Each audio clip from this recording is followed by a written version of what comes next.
আচ্ছা মা, আমি কি দেখতে খারাপ? ও মা, কে বলেছে?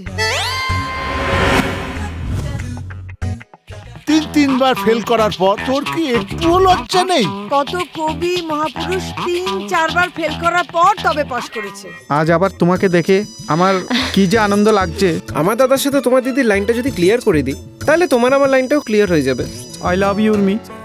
তোকে ছাড়া কাটে না মোর দিন রজনী, রানী রানী তুই রানী, রানী রানী তুই রানী, তোকে পেয়ে জীবন আমারি রঙিন হলো সজনী। তারপর ফোন করে বললে যে 2-3 দিন স্টুডিওতে আসতে পারবে না, এমনকি বাড়ি থেকেও বেরোতে পারবে না। বিয়ে ফিয়ে ঠিক হয়ে গেছে নাকি? আমাদের বিয়ের দিন তোমাকে হাতির পিঠে চড়ে পরশেজে আসতে হবে। তুই বল না তুই কাকে বিয়ে করবি? আমি কাউকে বলবো না। তোকে বলবো কেন? তোর পছন্দের যদি কেউ থাকে তুই বলতে পারিস। দুজনে যখন দুজনকে পছন্দ করে তখন বিয়ে হবে, ব্যাস। আবার কি? ওই রকম একটা বদ চরিত্রহীন ছেলের সঙ্গে আমি আমার মেয়ের বিয়ে দেব? কখনো।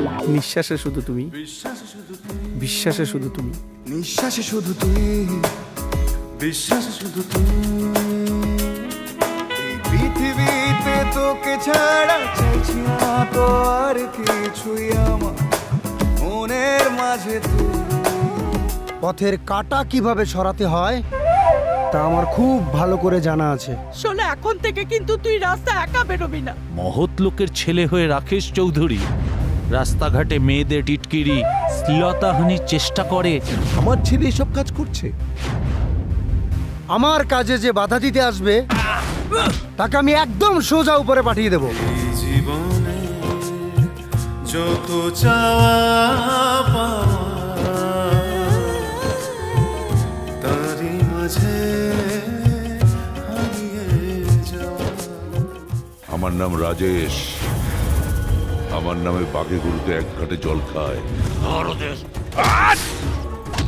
তো লোকে